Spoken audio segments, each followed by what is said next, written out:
I am Madhukant, presenting a video for you about English language. Basically syntax के बारे में मैं बात कर रहा था कि सिंटैक्स में कैसे वाक्य बनते हैं, सेंटेंस फॉर्मेशन कैसे होता है, स्ट्रक्चर कैसे बनाएंगे। तो आज टेंस के पहले जो सेंटेंस बनते हैं, टेंस के पहले जो प्रयोग में होते हैं सेंटेंस, वो मैं स्ट्रक्चर आज कुछ मैं बताऊंगा और उसी के आधार पे आप सेंटेंस बनाएंगे एंड बोल भी सकेंगे। वही हमेशा प्रयोग में आता है, ठीक है। तो कुछ सेंटेंस मैं देयर पे बनाऊंगा, उसके अनुसार यूज में लाएंगे और उसके अनुसार ही आप कल्पना शक्ति के अनुसार सेंटेंस फॉर्मेशन करेंगे। और धीरे धीरे देखिएगा उसी आधार पे जो जैसे फार्मूला जो नियम होता है बनाने का स्ट्रक्चर, और उसी आधार पे बहुत सारे सेंटेंस बन जाएंगे जो कि बोलने के प्रयोग में भी आते हैं, लिखने के प्रयोग में आते हैं और ग्रामेटिकली बिल्कुल शुद्ध होगा, ठीक है। करेक्ट सेंटेंस बनाऊंगा मैं और उसके आधार पर अपने कल्पना शक्ति के आधार पर जितना हो सके सेंटेंस फॉर्मेशन कर सकते हैं, ठीक है। कुछ सेंटेंस जो है टेंस के पहले जो प्रयोग में होते हैं, जिसमें नाउन पहले होगा एंड प्लेस बाद में आता है और सिंगुलर से बनाया जाता है। ये सेंटेंस सिंगुलर होते हैं, सिंगुलर वर्ब का प्रयोग होगा इसमें। तो सबसे पहले देयर पे मैं बना रहा हूँ सेंटेंस। तो जैसे है कि फार्मूला जो है नियम इसमें लगेगा, देयर, देयर के बाद इज, ए एन, फिर उसके बाद नाउन, फिर in, on, under, then place. जैसे टेबल पर एक किताब है, टेबल पर एक किताब है, तो क्या इसको बनाएंगे, there is a book on the table. ये सेंटेंस फॉर्मेशन हो गया। अब इसके आधार पर और भी सेंटेंस बना सकते हैं अपने कल्पना शक्ति के अनुसार। हिंदी में सेंटेंस है, पेड़ के नीचे एक बंदर है, there is a monkey under the tree.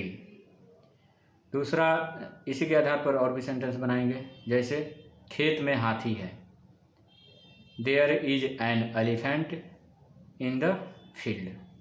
ये आपका सेंटेंस हो गया सिंगुलर में, सिंगुलर वर्ब का इसमें प्रयोग हुआ है। तो इसके आधार पर बहुत सारे सेंटेंस बन जाएंगे और यही फार्मूला हर जगह पे लागू होगा देयर पे। तो जो मैं बताया इसको प्रयोग। सेकंड रूल जो है प्लुरल, जिसमें प्लुरल वर्ब का प्रयोग होता है, इसको बनाने का नियम जो है वो है कि सबसे पहले देयर से ये भी बनता है सेंटेंस, और इसको कैसे फॉर्मेशन करते हैं तो इसका रूल है, देयर, फर्स्ट में देयर का प्रयोग होगा, देयर आर, फिर नंबर आएगा संख्या, फिर नाउन के अंत में एस या आई ई एस लगा के प्लुरल बनाएंगे, फिर इन, ऑन, अंडर, देन आएगा place.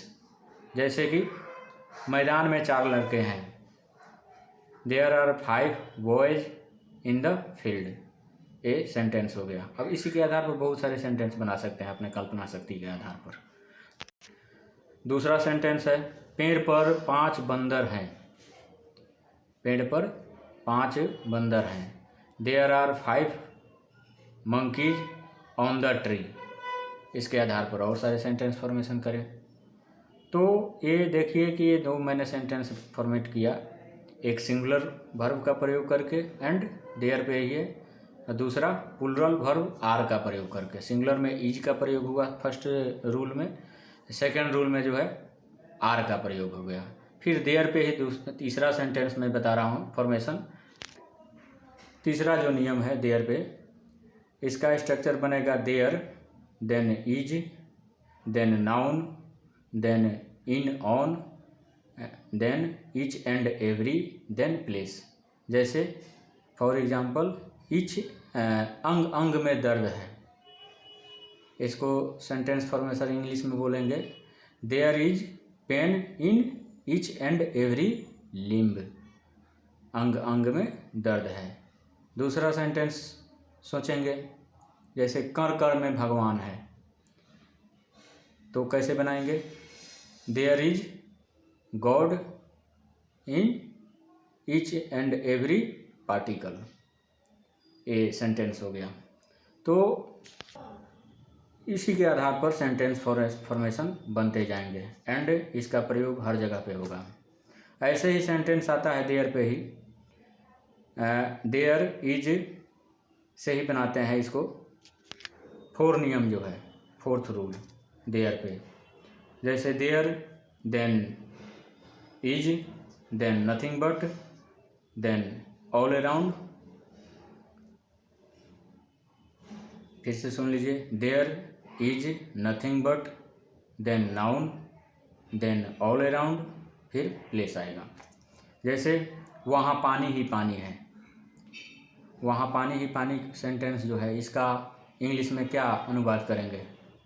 There is nothing but water all around, वहाँ पानी ही पानी है। इस आधार पर और सेंटेंस फॉर्मेट होंगे। जैसे रेगिस्तान में बालू ही बालू है, there is nothing but sand all around in the desert. ये सेंटेंस फॉर्मेशन हुआ। इसी के आधार पर बनते जाएंगे सेंटेंस। तो देयर पे ये 4 मैंने आज नियम बताए हैं सेंटेंस फॉर्मेशन के स्ट्रक्चर। अब बहुत सारे स्ट्रक्चर मैं देयर पे भी बताऊंगा, ठीक है। तो इसका अभी यूज में लाएं, प्रयोग करें। और मेरे चैनल का नाम है कांत इंग्लिश कॉम्पिटिटिव क्लासेज, इसको सब्सक्राइब करें, दूसरों को भी कराएं। और जो भी नियम कायदे मैं बताऊंगा इसके आधार पर बहुत सारे सेंटेंस फॉर्मेट होंगे। और यही बोलने के यूज में भी आते हैं, लिखने के भी यूज में आते हैं, और ग्रामेटिकली बिल्कुल करेक्ट होगा।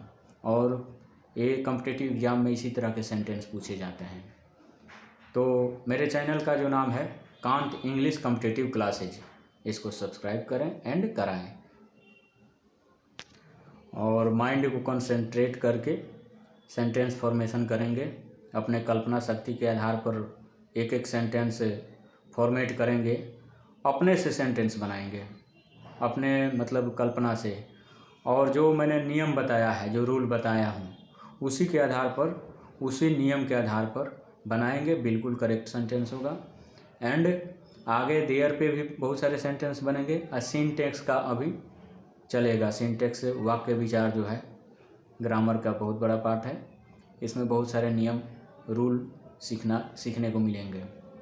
तो फिर से एक बार कहूँगा, कांत इंग्लिश कॉम्पिटिटिव क्लासेज के नाम से मेरा चैनल है, इसको सब्सक्राइब करें एंड कराएं। धन्यवाद।